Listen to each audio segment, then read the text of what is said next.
Play, radiorpl.it. Semplice.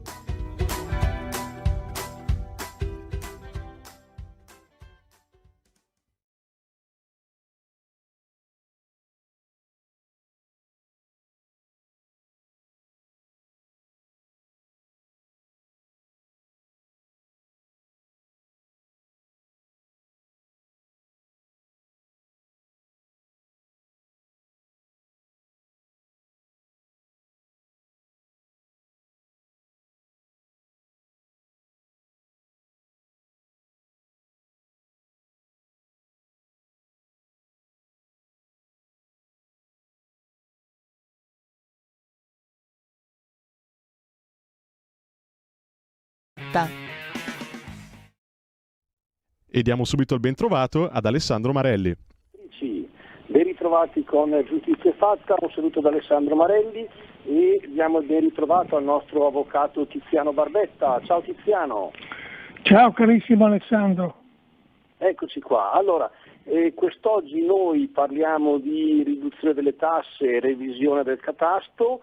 Lo facciamo cercando di coinvolgere i nostri radioascoltatori. Il numero di telefono per intervenire in diretta è il solito 02 6620 3529. Ripeto 02 6620 3529. Ed eccoci qua allora, caro Tiziano. Iniziamo con la riduzione delle tasse.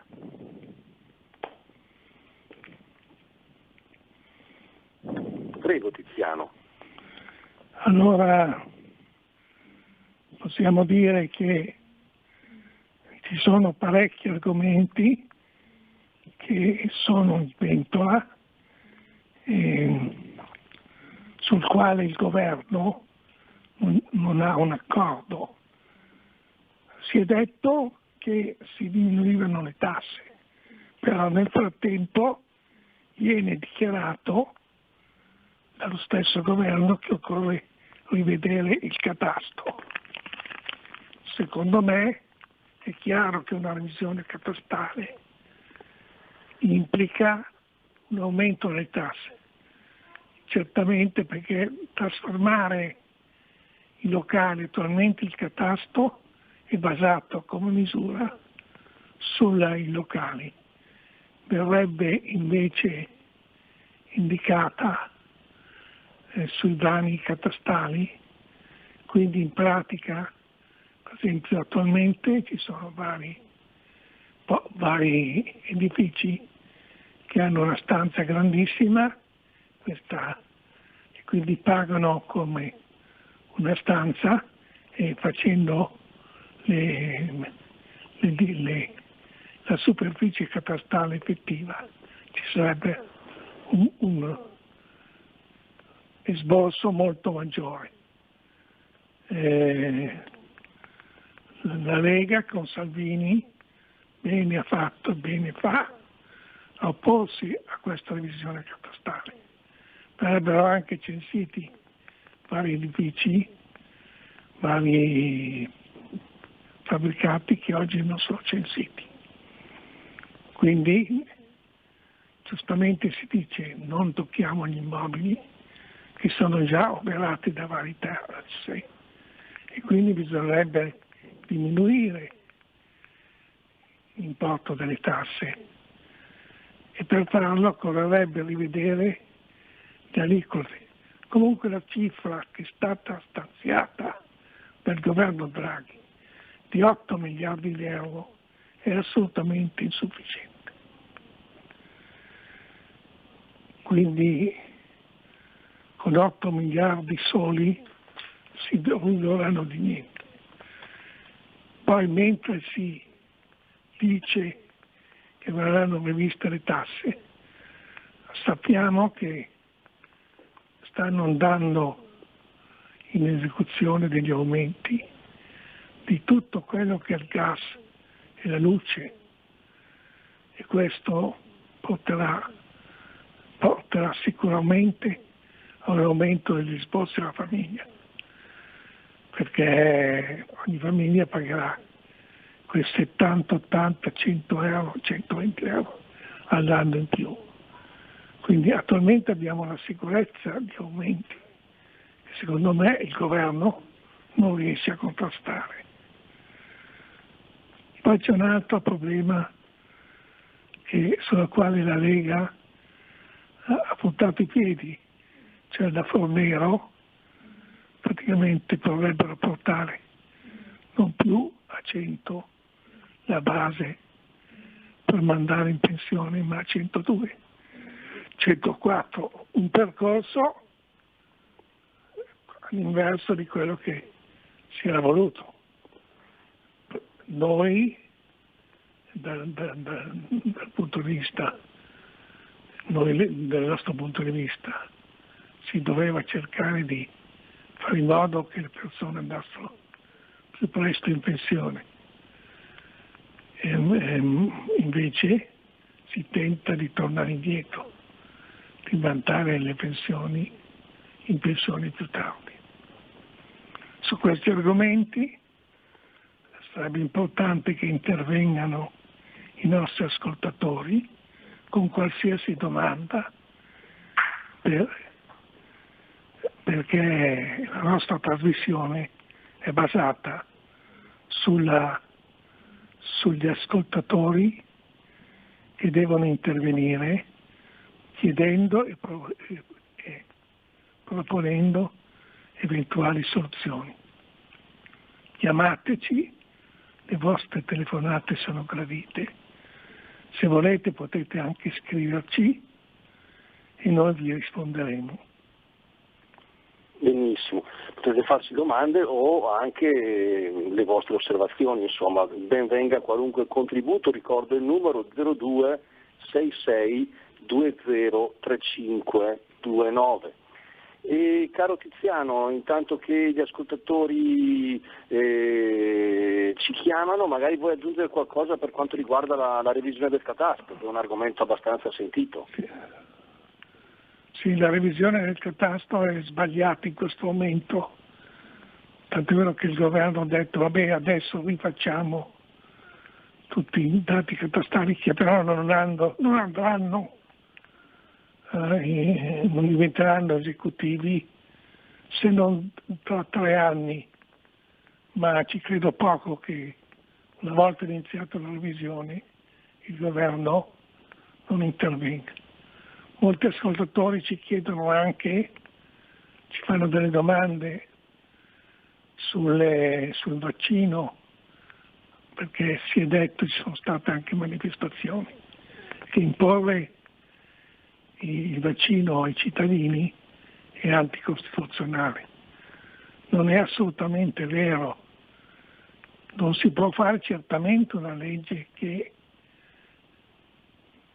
obbliga un cittadino che non lo vuole a prendersi l'iniezione, quindi non è consentito che i carabinieri vadano presso una persona, la immobilizzano, gli facciano il vaccino, ma si può fare una serie di provvedimenti e questi sono costituzionali.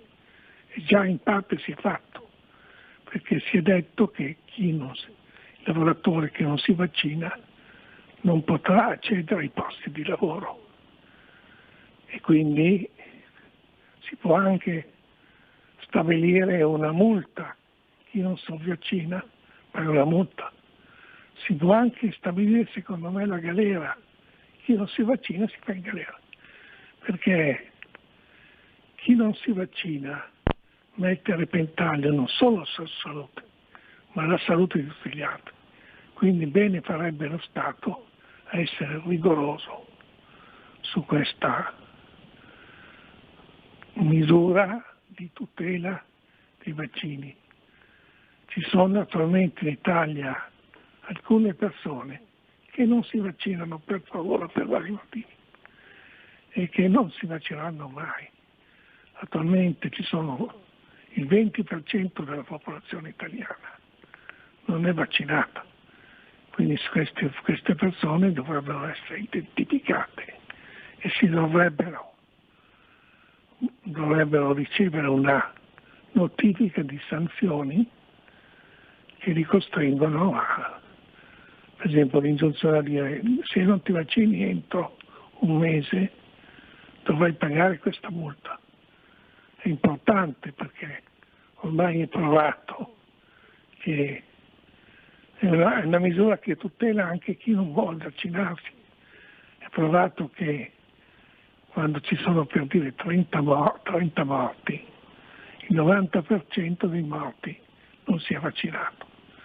Quindi è giusto essere rigorosi sul vaccino che ormai è stato testato, che non dà nessun problema, nel senso che chi si vaccina non morirà mai per il fatto di essere stato vaccinato. E invece è trovato il contrario, che chi si vaccina non prenderà il Covid. E se oggi abbiamo morti limitati, ricoveri in terapia intensiva limitati, ricoveri ospedalieri limitati, lo si deve alla grande campagna vaccinale che è stata fatta. In Regione Lombardia ha detto che l'assessore alla sanità in carica ha organizzato bene. Infatti io sono già alla terza vaccinazione, sono stato chiamato, quindi mi è arrivato una telefonata a casa dicendo di recarmi al più presto. Io mi sono presentato, tutto era molto organizzato, sia l'accesso delle persone, quindi uno che vuole andare a farsi la vaccinazione non è che va in un casino di gente, c'è il distanziamento che è previsto delle persone, c'è l'obbligo di tenere la mascherina e quindi in completa tranquillità può fare la sua vaccinazione. E anche in tutti gli altri paesi europei ormai la vaccinazione è l'elemento importante per uscire da questa pandemia. Chi ha liberalizzato come l'Inghilterra oggi si trova ad avere moltissimi casi di malati di coronavirus e sta adesso tornando indietro e deve assolutamente tornare a chiudere a destra, a sinistra, a obbligare mascherine, distanziamenti, eccetera. Va detto anche che il governo Draghi ha fatto una misura nominando questo generale di Alpini Figliolo, che aveva detto che sarebbero stati vaccinati. Tiziano, devo interromperti perché dalla regia mi chiedono di ripetere il numero della diretta che qualche ascoltatore se l'è perso. Allora ripetiamo il numero 02 66 20 3529. Lo ripeto, 02 66 20 3529. Ecco, intanto che aspettiamo che l'ascoltatore componga il numero, ci chiami, caro Tiziano. Avete una chiamata, un ascoltatore? Ah, ecco, è appena arrivato. Pronto? Sì, pronto, buonasera. Buonasera. No, volevo fare una considerazione. Io vivo alle Canarie, la tassa sugli immobili si paga a metro quadro, non a vani. Si paga a metro quadro. Tu una casa di 120 metri quadri puoi avere 5 vani, 6 vani, 7 vani, 8 vani, quello che vuoi. Però lo paghi a metri quadri, hai 120 metri quadri e paghi sui metri quadri. Tant'è vero che ho appena pagato 54 euro per 110 metri quadri di tassa. Seconda cosa, vaccino. Qua non c'è l'obbligo di esibire il vaccino a nessuno, non c'è l'obbligo di far vedere il Green Pass a nessuno. Tu puoi entrare in qualunque ristorante, in qualunque posto, in qualunque cosa, senza far vedere il Green Pass, che qua si chiama certificato di vacuna della Comunità Europea. È uguale. E non devi esibirlo a nessuno e puoi andare ovunque. lo devi esibire solamente quando vai in aeroporto. Non capisco perché in Italia tutte queste menate per il Green Pass, non puoi andare qui, non puoi andare là. Qua puoi andare ovunque. Non c'è l'obbligo di mascherina, non c'è l'obbligo di una bella massa di nulla. Eppure la gente non è che schiatta per terra, non è che trovi morti per strada, che i monati che li caricano li portano via. Non ci sono, non ci sono. E solo in Italia avete questi problemi. Vabbè, buonasera. Grazie dell'intervento al nostro ascoltatore. Effettivamente l'Italia è l'unico paese al mondo che ha il Green Pass per poter accedere al posto di lavoro e credo che sia semplicemente una scelta politica. Si è voluta raggiungere la massima copertura del vaccino e ci pigliamo sta cosa, tutto qua. La Spagna evidentemente ha messo non in primo piano la necessità di raggiungere una copertura vaccinale come invece è stato scelto da noi. Caro Tiziano, a te la parola se vuoi proseguire sul discorso vaccinale, se no si vuole anche dare una risposta per quanto riguarda la domanda o meglio la riflessione sul catasto sul catasto. Allora, le nazioni più progredite si va sempre in base al metro quadrato, perché voi sapete che ci sono delle case, per dire, che hanno 100 metri quadrati e 2 locali e delle case che hanno gli stessi 100 metri e 5 locali. Quindi col sistema dei vani attuali si va a creare una grossa discriminazione. Più corretto sono le superfici catastali. Quindi la misurazione avviene in base ai metri quadrati e per metro quadrato viene stabilita una cifra. Poi dopo si potrà creare una discriminazione tra gli immobili che sono maggiormente dotati di servizi, eccetera, ma la base di un catasto normale sono i metri quadrati. Per quanto riguarda poi un'ulteriore riflessione sulle vaccinazioni. Ecco Tiziano, però ti interrompo perché abbiamo un altro ascoltatore in attesa, sentiamo il suo intervento e rispondiamo entrambi. Pronto? Sì, pronto, buongiorno. Buongiorno. Sentivo le considerazioni dell'esperto riguardo le vaccinazioni. Allora, sappiamo che è un vaccino sperimentale perché non ha ancora completato il periodo di tempo. Il tempo per una sperimentazione non si può comprimere, di solito sono almeno 5 anni e qui il tempo è stato molto inferiore. Che poi le aziende farmaceutiche abbiano reclutato numerosi volontari e quindi sia stato sperimentato su questi volontari con pochi, più o meno pochi effetti collaterali nel breve, ci posso credere, non sappiamo nel lungo termine che cosa succede. Ecco, quindi questo vaccino è sperimentale. E poi non ci sono abbastanza sufficienti studi di farmacocinetica, di farmacotossicità, di genotossicità, di carcinogenicità. Quindi questo entusiasmo non lo vedo. E poi se è così sicuro, come mai il cittadino deve dare la liberatoria mentre non succede mai con tutti gli altri vaccini che sono già sperimentati? Per cui se avviene qualche effetto collaterale grave o invalidante, il cittadino se lo tiene mentre lo Stato non fa nessun indennizzo. Perfetto, grazie dell'intervento. A te Tiziano. Ma che cosa si doveva fare? Si doveva stare qui fermi? Cioè, attualmente c'è la gente, noi siamo di fronte a un vaccino che ha dato dei risultati. Sapere poi tra 10 anni se questo vaccino farà del male o tra 3 anni, 4 anni. Quindi l'unica cosa che ho da fare, posto che erano stati sperimentati questi vaccini, era di consentire l'inoculazione del vaccino.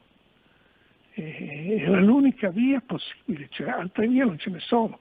Chi non ha fatto niente, non si è vaccinato, è in gravissima 20-30 volte la probabilità di prendere e morire rispetto a uno che si è vaccinato. Quindi puoi sapere se in futuro, tra 3-4 anni, questi vaccini che sono stati inoculati determineranno dei danni. Nel frattempo la ricerca va avanti, si dovrà vedere se poi il vaccino lo dovremmo fare tutti gli anni o ogni 2 anni, insomma. Questo è il futuro. Oggi la cosa più immediata è che senza vaccino ci sono grosse possibilità di morire rispetto a un vaccinato. Sì, ricordiamo tutti le immani tragedie di semplicemente un anno fa, cosa è successo, insomma. Abbiamo l'incertezza di un vaccino, ma abbiamo la certezza che dall'altra parte sono morte veramente tante persone e questo dovrebbe farci riflettere. Noi abbiamo un paio di minuti per la conclusione.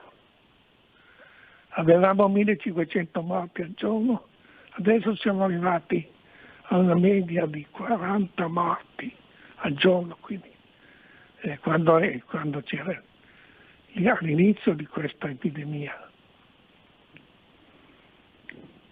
Quindi giustamente, insomma, tutti i governi al mondo hanno fatto il vaccino, alcuni non hanno i soldi per farlo, vediamo in Africa e in Asia, pare che non ci sono dei sistemi sanitari che consentono i denari per comprare le dosi dei vaccini e per poi inocularle. È una moria tremenda. Ci sono decine e decine di migliaia di persone che muoiono rispetto ai paesi in Europa dove c'è più ricchezza, si è riusciti e c'è il sistema sanitario, si è riusciti a fare questi vaccini. Altra via non c'è. Andare a pensare cosa succederà tra anni, ripeto, è un po' nessuno lo sa quello che succederà tra anni. Però intanto la ricerca va avanti e si troverà il modo di fare delle correzioni. Però Manelli, il nostro tempo purtroppo è esaurito, noi ci sentiremo la prossima volta, al prossimo giro, quindi diamo appuntamento a tutti i nostri ascoltatori settimana prossima alla stessa ora. Grazie alla regia, grazie Tiziano e a tutti coloro che ci hanno seguito, sono intervenuti. Buona giornata da Alessandro Marelli.